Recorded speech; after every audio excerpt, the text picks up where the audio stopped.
जय श्री कृष्णा, राधे राधे, श्री हरिदास। स्वागत है आप सभी का। माघ मास के कृष्ण पक्ष में आने वाली एकादशी को षटतिला एकादशी के नाम से जाना जाता है।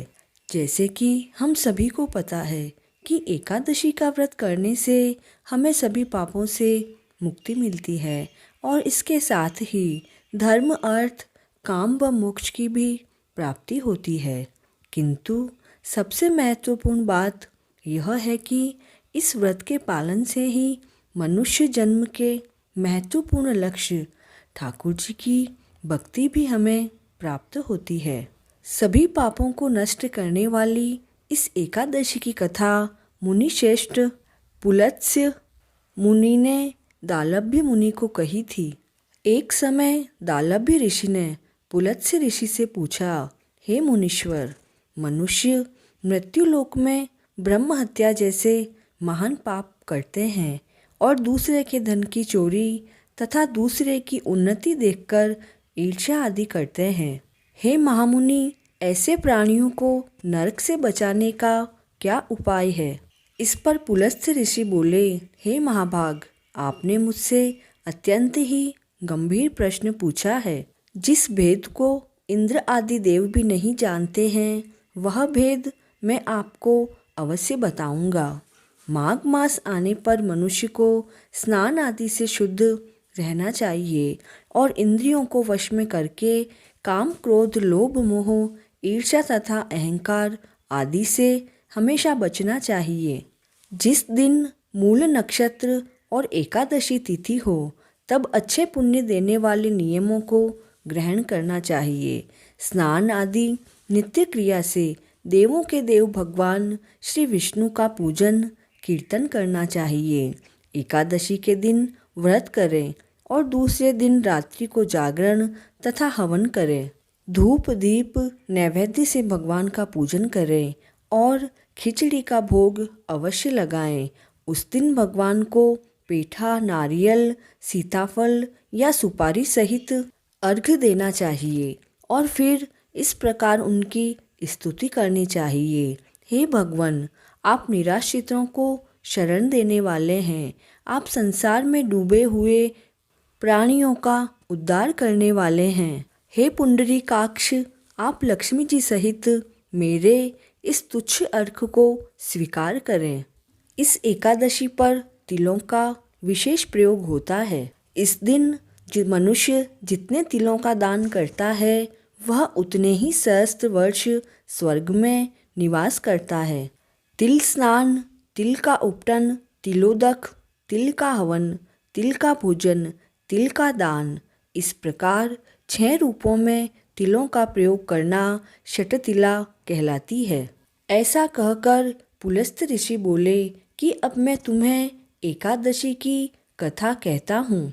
एक दिन नारद ऋषि ने भगवान श्री हरि से षटतिला एकादशी के संबंध में पूछा और वे बोले, हे भगवान, आपको नमस्कार है। षटतिला एकादशी के व्रत का पुण्य क्या है और उसकी कथा क्या है, सो आप कृपा करके कहें। नारद जी की ऐसी विनती सुनकर भगवान श्री विष्णु बोले, हे नारद, मैं तुम्हें इसकी सत्य घटना कहता हूँ। प्राचीन काल में एक ब्राह्मणी थी। वह हमेशा भगवान विष्णु का व्रत, पूजन आदि बड़ी श्रद्धा और भक्ति से किया करती थी, किंतु निर्धन होने के कारण उसने कभी भी दान नहीं किया। एक बार उसने 1 माह तक व्रत किया, जिससे उसका शरीर बहुत दुर्बल हो गया। तब चतुर्भुजधारी भगवान विष्णु ने सोचा कि इस ब्राह्मणी ने व्रत आदि से अपना शरीर तो शुद्ध कर लिया है, जिससे इसे वैकुंठ की प्राप्ति हो जाएगी, परंतु इसने कभी भी अन्न आदि का दान नहीं किया, जिससे इसकी मुक्ति होना कठिन है। ऐसा विचार करके भगवान नारायण ने एक भिखारी का रूप धारण किया और उस ब्राह्मणी के पास गए और भिक्षा मांगने लगे। तब वह बोली कि आप कौन हैं और यहाँ किस लिए आए हैं। इस पर भिखारी का रूप धरे भगवान विष्णु मौन रहे, जिससे कि उस ब्राह्मणी को तो बड़ा क्रोध आ गया और उसने मिट्टी का एक ढेला भगवान नारायण के भिक्षा पात्र में डाल दिया। भगवान नारायण उसे लेकर वापस वैकुंठ आ गए। अब कुछ समय बाद उस ब्राह्मणी की मृत्यु हो गई। मिट्टी का दान करने के कारण उसे स्वर्ग में एक महल मिला। जैसे ही वह महल में गई तो वह तो हैरान हो गई। उस महल में तो कुछ भी नहीं था। तब वह प्रभु नारायण के पास गई और बोली, हे भगवान, मैंने तो आपका व्रत पूजन आदि किए हैं, परंतु फिर भी मेरा घर अन्न धन और वस्त्र आदि से रीता क्यों है? इसकी क्या वजह है? तो भगवान नारायण बोले, तुम अपने महल में जाओ और जाकर दरवाज़ा अंदर से बंद कर लो। उस कुछ समय बाद ही तुम्हारे पास देव कन्याएं आएगी। तुम उनसे षटतिला एकादशी का व्रत पूजन विधि और मातम्य सुनना और उसके बाद ही उन्हें दरवाज़ा खोलना। उस ब्राह्मणी ने भगवान विष्णु के कहे अनुसार ही किया। जब देव कन्याओं ने उसे षटतिला एकादशी का व्रत पूजन महात्म्य आदि बताया, तब ब्राह्मणी ने उन्हें दरवाज़ा खोला।